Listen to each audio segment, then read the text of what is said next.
So guys अगर आप 2025 में वियतनाम जाने की प्लानिंग कर रहे हैं तो आप बिल्कुल सही वीडियो पे आए हैं क्योंकि आज मैं आपसे शेयर करने वाला हूँ वियतनाम की 10 डेज आइटिनरी और स्टार्टिंग से लेके एंड तक आपको पूरा जो अपना टूर कैसे प्लान करना है वो भी मैं आपसे शेयर करने वाला हूँ पूरा ए टू जेड। तो एंड तक बने रहे। एंड में आपको मैं बताऊंगा पूरा बजट क्या होने वाला है और यहाँ पर जो है 10 डेज आइटिनरी है। So without any delay let's start the video.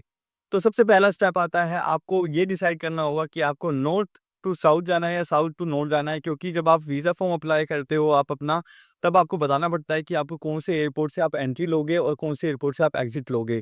तो आपको ये चीज़ आपको उसके अंदर बतानी पड़ती है फॉर्म के अंदर। तो आपको पहले ये डिसाइड करना है कि आपको हनोई जाना है जो कि नॉर्थ है या हो ची मिन्ह जाना है जो साउथ है। तो ऐसे ऊपर या नीचे। तो आप ये डिसाइड करने के बाद जब आपका डिसाइड हो जाएगा तो आप जो है अपना वीज़ा अप्लाई करेंगे। वीज़ा अप्लाई करने के लिए मैंने आपको जो है पूरा 2 वीडियो डाल दिया कि मेरे अब चैनल पे पूरा एक्सप्लेन करके कि ये आपको कैसे अप्लाई करना है। तो वहाँ से आप अप्लाई कर लेना। कुछ क्वेश्चन होगा तो वहाँ से पूछ लेना आप। तो वीज़ा भी आप अप्लाई कर लेंगे तो आपका 3 टू 4 डेज़ में आ जाता है। किसी का लेट होगा तो 1 हफ्ता लगेगा ज़्यादा से ज़्यादा, बट उससे ज़्यादा नहीं लगेगा। उसके बाद आपका जो है वीज़ा भी आ जाता है। तो अब बात आती है आपकी फ़्लाइट टिकट बुक करने की। फ़्लाइट जो है आप कोई सी भी एयरलाइन से कर सकते हैं वैसे तो। और मेनली जो एयरलाइन जो चलती है यहाँ से वियतनाम के लिए वो चलती है अपने न्यू दिल्ली एयरपोर्ट से और अहमदाबाद से और कोलकाता से। सो इन तीनों सिटी से चलती है वियतनाम के लिए फ़्लाइट्स। तो मैंने जो फ़्लाइट की थी वो की थी विएटजेट, जो कि एक बजट फ्रेंडली एयरलाइंस है, बट उसका रिव्यू काफ़ी लोगों ने अच्छे नहीं दिए थे स्टार्टिंग से भी। स्टिल मैंने बजट फ्रेंडली था इसलिए मैंने किया उसको। जो कि मेरे को पड़ी थी 12,000 समथिंग की बनी थी यहाँ से जाने के लिए। और वहाँ से आने के लिए मेरे को पड़ी थी 13,000 की। तो आप जो है विएटजेट कर सकते हैं अगर आपको सस्ती पड़ रही है, क्योंकि इसके प्रोमो वगैरह चलते हैं। उसके लिए मैंने वीडियो डाल रखी है। आपको अगर वो बुक करनी है विएटजेट तो वो वीडियो देख लेना। उसके अंदर आपको पूरा एक्सप्लेन कर रखा है मैंने कि कैसे करनी है, कैसे आपको प्रोमो जो है लेना है विएटजेट का।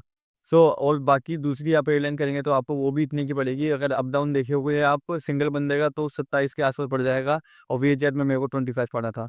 तो वही है, थोड़ा देख लेना, जैसा भी होगा कंपेयर कर लेना।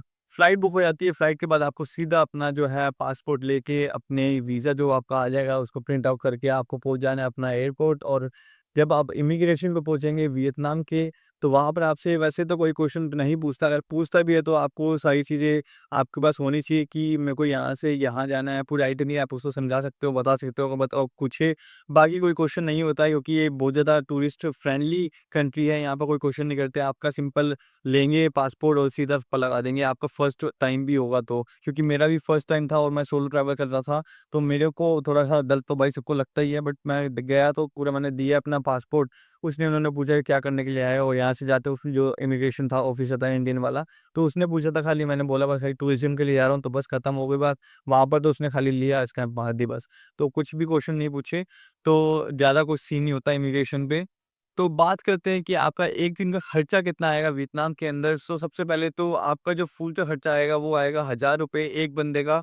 और अगर आप जो ट्रांसपोर्ट लेते हैं, कोई सा ग्रैब करते हैं, तो ग्रैब पर डिपेंड करता है कि आप कितनी लोकेशन पे जा रहे हैं। तो मिनिमम आप लेके चलिए ₹600 आपके लग जाएँगे। बट अगर आप सिटी में खाली एक्सप्लोर कर रहे हैं तो आपको मैं सजेस्ट करूँगा कि आपको बाइक रेंट करनी चाहिए, जो कि आपको ₹500 में मिल जाएगी। और आप पेट्रोल डलवाओगे 40 के का तो ₹520, मतलब ₹600 उसमें भी लगेंगे। बट उसमें ये रहा है कि आप कहीं भी जा सकते हैं मल्टीपल लोकेशन पे।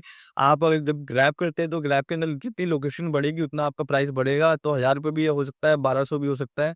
तो वो चीज़ हो जाती है उसके अंदर।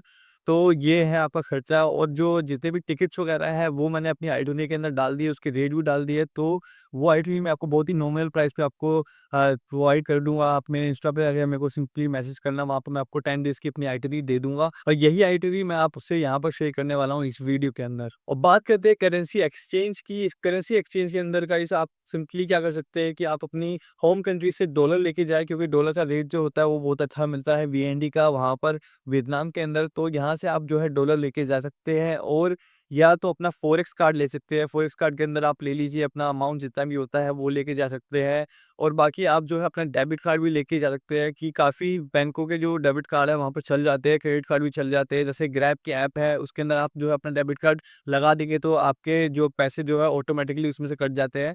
तो वो भी बहुत ज़्यादा स्मूथ प्रोसेस होता है, कोई दिक्कत नहीं होती। तो आप ट्राई करिएगा कि आपका जो है कार्ड, डेबिट कार्ड है, नॉर्मल जो कार्ड है वो चल जाए। अगर वो नहीं चलता है तो आप जो है फॉरेक्स कार्ड यूज़ कर सकते हैं, क्योंकि फॉरेक्स कार्ड के अंदर ज़्यादा चार्जेस लगते हैं as compare to the normal one. तो यहाँ पर ये सीन हो जाता है और कैश का जो है, कैश आपको बहुत जगह देना भी पड़ेगा कि जितने भी लोकल्स जो शॉप होती है वहाँ पर आपको कैश ही देना पड़ेगा, वहाँ कार्ड वगैरह नहीं चलता। और कहीं होटल में आपको जो है कैश भी जो है वो माँग लेते हैं, वो कार्ड नहीं लेते हैं कहीं होटल वाले। तो जितने ही मैक्सिमम जो बड़े-बड़े होटल है वहाँ तो आपका कार्ड चल जाएगा, बट जैसे आपको कोई अपार्टमेंट करना है, कोई ओनर है, तो वो कई बार बोल देते हैं कि हमें जो है भाई कैश चाहिए होगा, तो पहले ही आपको बता देते हैं वो बुकिंग जब आप करोगे booking.com से। अब बात करते हैं कि आपको कौन से एटीएम से जो है अमाउंट विथड्रॉ करना है अपने कार्ड से, तो वहाँ पर जो है 2 ही बैंक जो है सबसे कम चार्जेस करते हैं। एक तो है एनबी बैंक जो कि आपको करता है 22,000 वीएनडी जो कि होते हैं 70 समथिंग रुपीज़, और बाकी जितने भी बैंक है वो 50 के आपको करते हैं जो कि चार्ज, जो कि हो जाता है आपका 180 रुपीज़। तो आप जो है एग्री बैंक से कर सकते हैं, और उसी के साथ-साथ मैंने सुना था कि टीपी बैंक का जो एटीएम है वो भी आपको जो है बहुत ही ज़्यादा कम चार्ज करता है, तो आप वो भी ट्राई कर सकते हैं। वो मेरे को नहीं मिला था इसलिए मैंने ट्राई नहीं कर पाया, बट मैंने सुना है, तो आप वो भी एक बार ट्राई कर सकते हैं कि टीपी बैंक का जो एटीएम है वहाँ से विथड्रॉ करने का। जब आप अपना कार्ड लगाएँगे तो आपको पहले ही बता देता है कि भाई इतना चार्जेस लगेंगे आपके विथड्रॉ पे। सो बात करते हैं पैकेज टूर और सेल्फ प्लान टूर की, तो यहाँ पर जो फ़र्क जो होता है इन दोनों के अंदर वो होता है अमाउंट का। जो पैकेज टूर होता है उसके अंदर आपको जो टूर कंपनी होती है वो अपना चार्जेस भी आपको चार्ज करती है, और उसी के साथ-साथ जो है यहाँ पर टाइमिंग को ज़्यादा लिमिटेड होती है। जो भी आपका जो टूर होगा वो अपने टाइमिंग के हिसाब से चलते हैं, क्योंकि वहाँ पे रुकने का आपको टाइम नहीं मिलेगा। जैसे आप 12 ही जाएँगे तो वो अपने हिसाब से ही अपना पूरा करेंगे। अगर आप जाते हैं सेल्फ 12 हिल्स, तो आप सुबह जाओ और शाम को निकलो, तो आपकी मर्ज़ी है उसके अंदर, तो कोई दिक्कत वाली बात नहीं होती। तो सेल्फ में ये होता है कि आपको फ्रीली आप घूम सकते हैं, कहीं भी कुछ भी कर सकते हैं। आप अपना कहीं बाइक लेके कहीं भी चले जाओ, बीच में कितना भी टाइम आपको स्पेंड करना है वहाँ स्पेंड करो। तो ये सब चीज़ें होती है, और आपका जो अमाउंट जो है आपका पैसा भी बचता है उसके अंदर, और आपका जो एक्सपीरियंस करने का जो मौका मिलता है खुद से, वो उसकी अलग ही बात है भाई। तो आप खुद से कर सकते हो तो खुद से करो। तो अगर आपको अपना सेल्फ प्लान टूर जो है बनवाना है, या आपको कस्टमाइज़ करवाना है, या आपको असिस्टेंस चाहिए, तो आप मेरे को जो है इंस्टाग्राम पे मैसेज कर सकते हैं। मैं आपको ये सर्विस बिल्कुल नॉमिनल प्राइस पे दे सकता हूँ, क्योंकि भाई ये टाइम कंज्यूम होता है, थोड़ा-सा टाइम तो लगता ही है, और आपको जो है कोर सपोर्ट चाहिए तो वो भी मैं आपको दे सकता हूँ। तो हाँ, ये चीज़ हो गई इसके बारे में, सेल्फ प्लान टूर के बारे में। तो यहाँ पर हम बात करते हैं अपनी 10 डेज़ आइटिनरी के बारे में, जिसके अंदर हम कवर करने वाले हैं पूरी 6 सिटीज़ ऑफ वियतनाम। तो यहाँ पर हम स्टार्ट करेंगे नॉर्थ टू साउथ, जो कि है हनोई टू हो ची मिन्ह। सो सबसे पहला दिन होगा हमारा हनोई के अंदर, जिसके अंदर हम कवर करने वाले हैं हनोई सिटी की सारी मेन अट्रैक्शन, जिसके अंदर सबसे पहले हम जाएँगे टेंपल ऑफ लिटरेचर, और उसी के साथ में है हो ची मिन्ह म्यूज़ियम। तो ये दोनों कवर करने के बाद हम निकल पड़ेंगे अपना लंच करने के लिए, क्योंकि आप सुबह 11 बजे ये दोनों चीज़ें कवर करोगे तो वहाँ से आपको जो है 1 बज जाएगी फ्री होते-होते। 1 बजे आप अपना लंच करिए रेस्टोरेंट में, किसी भी इंडियन रेस्टोरेंट में। तो वहाँ से लंच करने के बाद हम निकलेंगे वॉर म्यूज़ियम की तरफ। वॉर म्यूज़ियम के अंदर आपको कम से कम 2 घंटे लग जाएँगे। वहाँ से आप निकल सकते हैं अपना सीधा highest building of Hanoi city, जो कि है लोटी ऑब्जर्वेशन डेक। वहाँ पर जो है आप 3 टू 4 आवर्स आराम से जो है स्पेंड कर सकते हैं, क्योंकि वहाँ पर जो है आपको ऊपर रेस्टोरेंट देखने को मिलते हैं, और पूरा सिटी व्यू है, और बहुत सारे डिफरेंट रेस्टोरेंट्स, कैफ़े वगैरह है ऊपर। वहाँ पर पिक्स ले सकते हो आप, वहाँ पर आप अपनी वीडियो बनवा सकते हो, रील्स बना सकते हो वहाँ पर आप। तो वो बहुत ही मतलब बढ़िया स्पॉट है वो भी एक। और वहाँ पर अपना टाइम स्पेंड करने के बाद आप वहाँ से वापस आते वक़्त आपको बीच में पड़ता है ट्रेन स्ट्रीट, और ट्रेन स्ट्रीट पे आप सिंपली वहाँ पर जो हनोई का जो है एक मतलब आइकॉनिक प्लेस है, वहाँ पर आपको ट्रेन अपनी एक्सपीरियंस करनी चाहिए। तो वहाँ पर आप 7 बजे आप बैठिए वहाँ पर, और टाइमिंग होती है ट्रेन की आने की। वहाँ के कैफ़े के जितने भी लोग हैं वो आपको बता देते हैं कि वहाँ पर बहुत सारी लेन के अंदर कैफ़ेज़ बने हुए हैं, तो वहाँ पर आपको बता देते हैं कि भाई इतने बजे ट्रेन आएगी। तो वहाँ पर आप बैठ के अपना कुछ भी ऑर्डर कर सकते हो, और ऑर्डर करने के बाद अपना खाना-पीना खाने के बाद, ट्रेन देखने के बाद आप अपना जाओ अपना इंडियन रेस्टोरेंट, वहाँ पे अपना डिनर करके सीधा आ जाओ अपने घर पे, और आपका ये डे 1 खत्म होता है। और डे 2 के अंदर आप अर्ली मॉर्निंग निकल पड़ोगे अपने हलोंग बे टूर की तरफ। के अंदर आपको मल्टीपल लोकेशन पर लेके जाया जाता है, जहाँ पर आपको देखने को मिलती है केव्स, और कायाकिंग एक्टिविटी करने को मिलती है, और उसी के साथ-साथ आपको लेके जाया जाता है एक बीच पर भी। तो वहाँ पर आप नहा भी सकते हैं, और वहाँ पर थोड़ी-सी हाइक भी कर सकते हैं। अगर आपको करनी हो तो दोनों में से एक चीज़ कर सकते हैं, और उसके बाद जो है इवनिंग में पार्टी होती है बोट के ऊपर, क्रूज़ के ऊपर। वहाँ पे पार्टी करते हुए आप सनसेट का मज़ा ले सकते हैं, और वापस आप अपनी बस लेके आ जाओगे हनोई। तो डे 2 आपका ऐसा खत्म हो जाएगा, और डे 2 पे ही रात को लेट नाइट आपको 12:30 बजे वाली जो है बस पकड़ लेनी है, जो कि वीआईपी बस होने वाली है आपकी, जो आपको लेके जाएगी सापा की तरफ, जो बिल्कुल उल्टी साइड पड़ता है, इसलिए हमें वहाँ जाना पड़ेगा स्पेशली। और वहाँ से वापस भी आना पड़ेगा। तो वापस से हम यहाँ से भी जो है निन्बिन जा सकते थे, बट हमें जो है यहाँ से सापा जाना है पहले, क्योंकि निन्बिन हमें जाना ही जाना है, तो वापस हम निन्बिन आएँगे हनोई की जगह। सापा पहुँच के आप थोड़ा-सा रेस्ट लो, रेस्ट लेने के बाद आप जा सकते हैं वहाँ पर मोना सापा जो एक एरिया है जो कि बहुत ही ज़्यादा फ़ेमस है इंस्टाग्राम के लिए। वहाँ पर आपको जितनी भी वीडियोज़ देखने को मिलेगी वियतनाम में, अगर आप कोई सापा आता है तो आपको वो जो स्पॉट है वो देखने को मिलेगा ही मिलेगा। यहाँ पर पूरा हैंड बना हुआ है एक, उसके ऊपर चढ़ के आप जो है फ़ोटो खिंचवा सकते हो। तो बहुत सारी मल्टीपल लोकेशन है और उसके बाद जो है आप निकल जाओगे आफ्टरनून के अंदर कैट कैट विलेज, जो कि बहुत ही ज़्यादा मतलब फ़ेमस स्पॉट है, जहाँ पर पूरी विलेज बनी है वियतनाम की और डिफरेंट डिफरेंट चीज़ें आपको देखने को मिलती है उनके कल्चर से रिलेटेड। और वहाँ पर आपको जो है वाटरफॉल भी देखने को मिलते हैं। और अब नेक्स्ट डे जो है डे 4 को आप करोगे फांसीपान माउंटेन का जो है टूर, और जिसके अंदर आपको वर्ल्ड की सबसे लंबी केबल कार राइड करने को मिलती है और उसके साथ-साथ आपको जो मोनोरेल होती है उसका भी एक्सपीरियंस करने को मिलता है फांसीपान माउंटेन के टूर पे। और आप जो है यहाँ पर आपको देखने को मिलेगा हाईएस्ट पीक ऑफ वियतनाम और इंडो चाइना, जो वहाँ का पूरा रीजन है, सबसे हाईएस्ट पीक जो है वो है फांसीपान ही।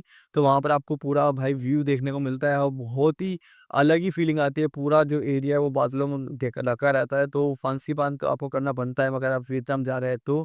तो वहाँ से आने के बाद अगर आप जल्दी आ रहे थे तो वहाँ की लोकल एक्टिविटीज़ और भी है वहाँ पर। एक है ग्लास ब्रिज, तो वो कर सकते हैं, या अल्पाइन कोस्टर राइड है तो वो भी कर सकते हैं आप। तो ये सारी एक्टिविटीज़ करने के बाद अपना डिनर विनर करने के बाद सिटी थोड़ी एक्सप्लोर करने के बाद आप जो है यहाँ से लेट नाइट ले लेंगे बस टू निनभिन। निनभिन में मैंने स्पेशली आपका 1 दिन जो है स्टे रखा है, क्योंकि वहाँ पर जो है आपको पूरा एक्सपीरियंस करना चाहिए। वहाँ का पूरा नेचर जो है, क्योंकि पूरा मतलब नेचुरल जो है लोकेलिटी है निनबिन की, पूरा जंगलों से घिरा हुआ है, पहाड़ है, नदी है, तो सारी चीज़ें हैं। तो उस दिन जो है आप अपना निनबिन पहुँच के सुबह-सुबह वहाँ पर आप जाएँगे सबसे पहले अपना टैमकोक रिवर की बोट राइड लेने, जो भी बहुत ही बढ़िया होने वाली है। उसके अंदर बहुत ही मज़ा आता है भाई, उसके अंदर डिफरेंट-डिफरेंट जो केव्स है उसके अंदर से लेके जाते हैं, और जो वहाँ पर हवा चल रही होती है, जो मौसम होता है भाई बहुत गज़ब होता है वो भी।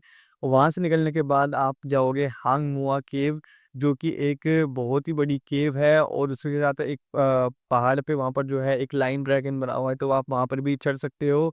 तो वहाँ पर ही फ़ोटो-वोटो लेके, जहाँ से आपको टैमकोक रिवर का भी व्यू मिलता है और पूरी सिटी का व्यू भी मिलता है, तो बहुत ही अच्छा आपको जो है वहाँ पर एक्सपीरियंस मिलने वाला है निनबिन के अंदर नेचर के बीच में। उसी रात जो है आप निकल जाओगे बस लेके दानांग की तरफ, और जो कि आपको सुबह छोड़ देगी 8 से 9 बजे तक दानांग। और दानांग में जो है मल्टीपल चीज़ें करने को है। तो दानांग में सबसे पहले आप सुबह-सुबह फ्रेश होने के बाद जा सकते हैं संतरा मरीना कैफ़े, जो कि एक व्हाइट और ब्लू थीम के अंदर है, और काफ़ी सुंदर जो है वो कैफ़े है, बिल्कुल रिवर सी साइड की तरफ। तो वहाँ पर आप एन्जॉय कर सकते हैं, और उसी के बाद जो है उसी रोड पे अगर आप आगे जाओगे तो वहाँ पर आपका लेफ्ट साइड में पड़ता है उंग लिंग करके कुछ एक स्टैचू है, आपको दिख जाएगा दानांग में। आप अगर बीच पे खड़े होके लेफ्ट साइड देखोगे तो आपको वही स्टैचू दिखेगा। तो आप वहाँ पर भी जब जा सकते हैं, वहाँ से भी आपको जो है पूरा व्यू दिखता है सी का और अपना दानांग सिटी का, तो बहुत ही अच्छा व्यू आता है। और अंदर जो है पूरा जो सबसे बड़ा पगोड़ा है वहाँ पर वो बना हुआ है, टेम्पल है जो उनका, तो वो भी आप देख सकते हैं। वहाँ से निकलने के बाद आप आ जाओ अपनी कोई सी भी इंडियन रेस्टोरेंट, वहाँ पर लंच करने के बाद आप चले जाओ मायके बीच पे, वहाँ पर बीच पे अपना एन्जॉय करो। बीच पे एन्जॉय करने के बाद शाम को 7 बजे आप निकल जाओ ड्रैगन ब्रिज की तरफ, जहाँ पर होता है बहुत ही famous dragon bridge show, fire show, जिसके अंदर ड्रैगन जो बना हुआ है ब्रिज के ऊपर, उसके ऊपर से उस वो फायर फेंकता है और पानी भी फेंकता है। तो वो एक वो पूरा शो होता है, तो 8 बजे वो स्टार्ट होता है, तो आप वहाँ पर 7 बजे पहुँच जाओ। तो शो एन्जॉय करने के बाद आप जो है उसी के जस्ट अपोज़िट साइड जो है एक ड्रैगन मार्केट लगती है, तो उस मार्केट के अंदर आप अपनी शॉपिंग कर सकते हैं। तो वहाँ पर अपना शॉपिंग वगैरह करके आपका ये डे 6 हो जाता है खत्म। तो डे 7 पे आप निकल जाओगे one of the most important tour of Vietnam, जो कि है बाना हिल्स का टूर, जिसके अंदर आप वो देखे होंगे जो हैंड बना हुआ, जिसके ऊपर 2 हैंड बने हुए बड़े से, तो वहीं पर ही है वो गोल्डन ब्रिज। तो जो बाना हिल्स का जो एक्सपीरियंस है वो भाई बहुत ही अनफॉरगेटेबल एक्सपीरियंस होने वाला है। तो आप करोगे ही अगर वियतनाम जा रहे हैं तो। तो वहाँ पर जो है आपका पूरा दिन निकल जाता है। अगर आप बाइक से जाते हो तो आपको बाइक से पहुँचने में कम से कम 1 घंटा लगेगा, और आने में भी 1 घंटा लगेगा, और बाकी जो है टिकट्स अगर आप ले सकते हैं वहीं पर ही, या क्लुक से आप बुक कर सकते हैं। और टूर लोगे आप, डे टूर भी ले सकते हो। डे टूर अगर बुक करोगे तो आपको बस लेके जाएगी आपके होटल के यहाँ से, और आपको रात को वहाँ पर ही होटल पे छोड़ेगी। तो पूरा दिन आपको बस ये होता है कि टूर के अंदर वो अपने हिसाब से चलते हैं, आपको ज़्यादा देर रुकने नहीं देंगे हर जगह। तो अपने हिसाब से वो टाइमिंग के हिसाब से सब सारी चीज़ आपको दिखाते हैं। तो ये हो जाएगा आपका डे 7। फिर आ जाता है डे 8। डे 8 के अंदर हम जाएँगे लैंटन मार्केट, जो कि है होई आन के अंदर। होई आन एक डिफरेंट सिटी है दा नांग से 30 किलोमीटर दूर। तो वियतनाम की वो डिफरेंट सिटी हो जाती है, कई लोग जाके रुकते भी हैं, बट वहाँ पे इतना कुछ है नहीं कि रुक आप वहाँ पर स्टे करो। तो सिंपली आपको दा नांग से जो है या कैब करनी है या तो अपनी स्कूटी लेनी है, रेंट करनी है और सीधा पहुँच जाना है अपना होई आन। होई आन आप पहुँचोगे, उससे पहले जो है होई आन पहुँचने से पहले ही दा नांग जब में जब आप रहोगे, वहाँ पर राइट साइड में आपका मार्बल माउंटेन पड़ता है, तो आप वहाँ पर जाके देख सकते हो माउंटेन्स, केव है उसके अंदर बहुत सारी। तो केव वगैरह देख के थोड़ा-सा वहाँ पर हाइकिंग भी है, तो वहाँ पर आप पूरा जो सिटी का है व्यू देख सकते हो। वो देखने के बाद आप निकल पड़ोगे सीधा हुई आन की तरफ। हुई आन पहुँचने के बाद आप जाओगे अपने लेफ्ट साइड में, एक पड़ता है बाई बेन बीच, तो वहाँ पर आप अपना एन्जॉय कर सकते हो। 2 बजे करीब आप पहुँच जाओगे, वहाँ पर अपना नहाओ-धो और बढ़िया वहाँ पर रेस्टोरेंट्स वगैरह भी है, वहाँ पर अपना लंच वगैरह करके आप निकल जाओ वहाँ से अपनी कोकोनट विलेज की तरफ, जो कि आपने देखा होगा ये कोकोनट जो बोट होती है गोल-गोल, उसके अंदर घुमाते हैं। तो वहाँ पे वो राइड होती है कोकोनट विलेज के अंदर, वो वाली राइड आप करके आप पहुँच जाओ फिर वहाँ से 5 बजे करीब होई एन मेन सिटी के अंदर। वहाँ पर जो है कैफ़ेज़ वगैरह है, वहाँ पर आप एन्जॉय कर सकते हो और वहाँ पर मार्केट भी है, वो सस्ता रेट मिलता है काफ़ी। तो वहाँ पर आप जो मार्केटिंग कर सकते हो, अपना गिफ्ट वगैरह लेने हैं तो, वो लेने के बाद 7 बज जाएँगे, वहाँ पर फिर बन जाती है वहाँ पूरी वो लैंटर्न मार्केट। और वहाँ पर जब आप जाओगे ब्रिज की तरफ, तो पूरा जो है सिटी पर अब पूरी जो होइयन वाला जो एरिया है वो पूरा लैंटर्न से जो है ढका हुआ होता है, बहुत ही बढ़िया लगता है। ब बाकी भीड़ भी बहुत होती है, मैंने दिखाया अपने व्लॉग के अंदर, आप देख सकते हैं द नाम वाला व्लॉग। तो ये चीज़ हो जाएगा आपका पूरा होइया का टूर। और वहाँ पर जो है आप लैंटर्न मार्केट घूमने के बाद आप वहाँ वहीं पर ही आप डिनर कर ले, या दा नांग वापस आके वहाँ पर कोई इंडियन रेस्टोरेंट में डिनर कर ले। तो यहाँ पर आपका ये जो है दिन खत्म हो जाएगा और दा नांग आके आप यहाँ से ले सकते हैं लेट नाइट बस टू हो ची मिन सिटी, जो कि आपकी लास्ट सिटी होने वाली है। हो ची मिन आप पहुँच के या तो फ्लाइट भी ले सकते हैं, ना फ्लाइट लेना चाहो तो उसके अंदर आपको नॉर्मल सी बात है बजट थोड़ा-सा बढ़ जाएगा। जैसे आपकी वीआईपी जो बस होती है वो आती है 2000 की या 2500 की, तो फ्लाइट आपकी पड़ेगी 4800 की या 4500 की। तो ये फ़र्क हो जाता है यहाँ पर।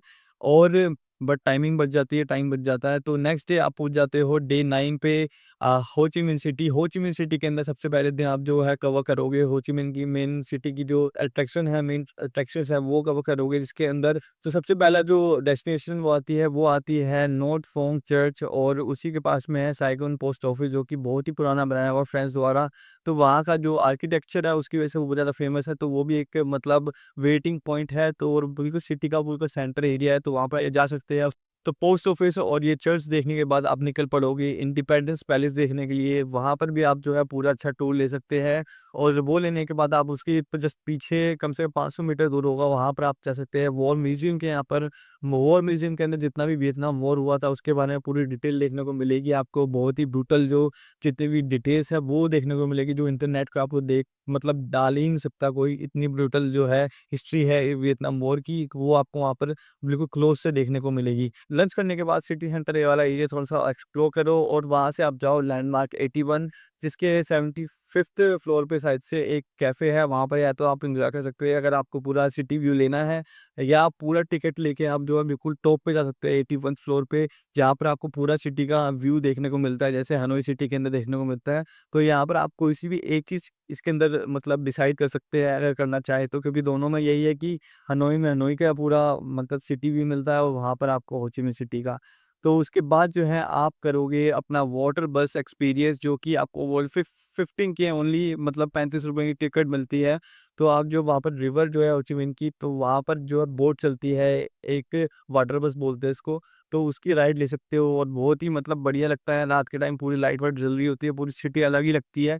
तो वो वाला व्लॉग नहीं देखा तो मेरा व्लॉग देख लेना, आपको आइडिया लग जाएगा। पर ये बस राइड कंप्लीट करने के बाद आप जा सकते हैं बुई वेन वॉकिंग स्ट्रीट, जो कि यहाँ की नाइट लाइफ मार्केट है हो ची मिन सिटी की, जहाँ पर आप जो है मल्टीपल जो रेस्टोरेंट देखने को मिलते हैं, कैफ़े वगैरह, क्लब्स वगैरह देखने को मिलते हैं। यहाँ पर आप बैठ के एन्जॉय कर सकते हैं। बाकी अगर आपको कोई इंडियन रेस्टोरेंट जाना है तो आप इंडियन रेस्टोरेंट जाके अपना डिनर कर सकते हैं। तो यहाँ पर ये खत्म हो जाता है आपका डे 9, और डे 10 के अंदर आप करोगे Cu Chi tunnels and Mekong river tour, जो कि बहुत ही इंपॉर्टेंट टूर है। अगर आप हो ची मिन सिटी जाते हो तो ये टूर जो है आपको करना मस्ट है, क्योंकि इसके अंदर आपको सारी जो वो वियतनाम वॉर की जो सारी मतलब डिटेल्स है वो देखने को मिलती है, और कैसे एक्चुअल में वो लड़ा करते थे, कैसे सारी चीज़ें गुफा वगैरह केव्स वगैरह बना रखी है। तो उसके अंदर जाने का भी एक्सपीरियंस आपको मिलता है। अगर आपको गन जो है शूटिंग रेंज में जाना है तो आप जो है कुशी टनल का टूर मिस मत करना है, क्योंकि वहाँ पर आपको शूटिंग रेंज भी मिलती है, जो आपको एक्स्ट्रा जो है पेमेंट देके आप कर सकते हो। और उसके बाद जो है आपको मेकंग डेल्टा टूर पे लेके जाया जाता है, जहाँ पर आपको जो है पूरी मेकंग डेल्टा जो रिवर है वहाँ पर टूर दिलाया जाता है, और डिफरेंट आइलैंड है वहाँ पर 3-4, तो वहाँ पर लेके जाया जाता है, जहाँ पर डिफरेंट चीज़ देखने को मिलती है। और ये दोनों टूर जब आपका हो जाएगा तो ये आपको ये 7 से मतलब 6 से 7 बजे आपको वापस हो ची मिन सिटी में भेज देंगे। आप वहाँ पे अपना डिनर करें, और रात को अगर आपकी फ्लाइट है तो रात को अपना एयरपोर्ट पहुँच के अपना वापस इंडिया के लिए निकल जाएँ। सो ये थी हमारी पूरी 10 डेज़ की आइटिनरी। अगर आप चाहो तो इसको 12 डेज़ में कन्वर्ट कर सकते हो, जिसके अंदर आप जो है कोई भी 2 सिटी के बीच में अपना रेस्ट डे रख सकते हो, क्योंकि यहाँ पे मैंने रेस्ट डे नहीं रखा है, क्योंकि रात को आपने 3 सिटी के अंदर कल रात के टाइम ही ट्रैवल किया है, तो ये चीज़ थोड़ा-सा हेक्टिक हो जाता है। तो ये चीज़ आप देख लेना। बाकी अगर आपको फ्लाइट लेनी है तो आपको सारी चीज़ें मतलब सही हो जाएगी, बट वही है कि आपका थोड़ा एक्सपेंस बढ़ जाएगा। और टोटल एक्सपेंस की बात करें तो यहाँ पे मैंने आपको जो पीडीएफ है, पीडीएफ के अंदर आपको एक्सपेंस मैंने बस तो बता रखा है, उसके अंदर डाल रखा है, जो लेगा उसको पता चल ही जाएगा। बट यहाँ पे आपका टोटल एक्सपेंस आता है 45,000 रुपीज़, जिसके अंदर आपका जो है फ्लाइट एक्सक्लूडिंग है, और जितने भी होटल्स हैं वो भी एक्सक्लूडिंग है। तो जितने भी एक्सपीरियंस आप करने वाले हैं, जितना भी आप ट्रैवल करने वाले हैं, जितना भी आप खाना-वाना खाने वाले हैं, तो ये सारी चीज़ें इसके अंदर एक्सक्लूड कर रखी है मैंने। को 45 के आपका जो खर्चा जो है इसके अंदर आ जाएगा, एक्सक्लूडिंग फ्लाइट और आपका होटल्स। और ऊपर से जो खर्चा जो है वो आता है आपका, जैसे आप होटल में आप कुछ फैंसी होटल में रुक रहे हैं, या आप रेस्टोरेंट में जो है अपना अलग कोई फैंसी कैफ़ेज़ वगैरह में जा रहे हैं, तो यहाँ पर जो आपका जो खर्चा है जो अप डाउन होगा। बाकी अगर बाकी आपको जो नेट में सारी चीज़ें करनी है तो आपको 45 की आपका खर्चा आने वाला है, तो फ्लाइट और खाली होटल्स को छोड़ के।